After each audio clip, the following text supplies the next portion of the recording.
Welcome to Tech Bytes and News, your daily roundup of articles featured in Hacker News. Today, we're diving deep into the fascinating and somewhat controversial world of cookie-free web analytics and the surprisingly sticky question, do they actually need cookie banners? It's a legal minefield. Exactly. I've been following this debate for a while. The core argument is that these privacy-aware analytics claim to avoid the need for those pesky cookie banners by using fingerprinting instead of cookies.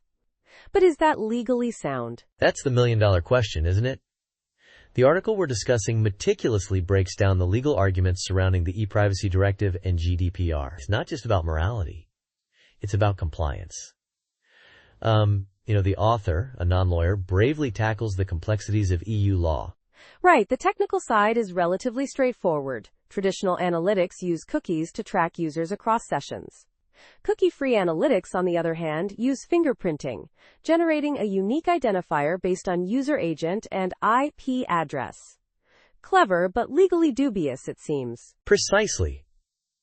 The author highlights that even this clever method might still violate the privacy directive. The directive prohibits accessing or processing data stored on a user's device without consent, unless it's strictly necessary for the service provided. And fingerprinting, even with anonymization, seems to fall outside that exception.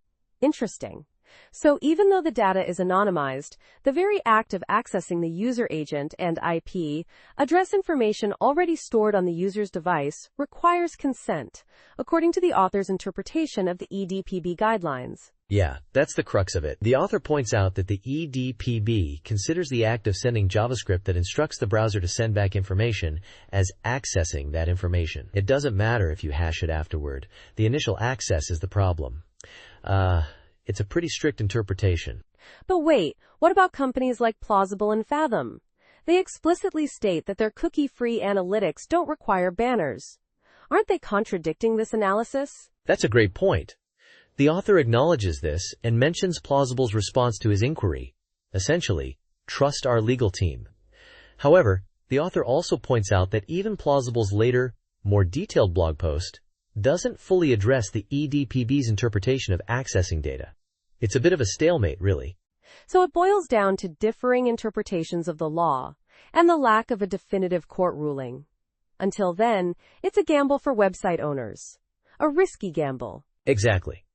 The author concludes that there's no foolproof way to do web analytics without potentially violating the e-privacy directive. The moral high ground of privacy-preserving analytics doesn't automatically translate to legal compliance.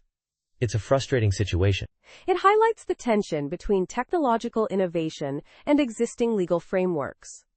The law, it seems, hasn't quite caught up with the possibilities of cookie-free analytics. Absolutely. And the author's journey through the legal labyrinth is a testament to the complexity of this issue. Until the e-privacy regulation finally arrives, if it ever does, we're left with a lot of uncertainty. Thanks for joining us on Tech Bytes and News. Have a great day. Bye-bye.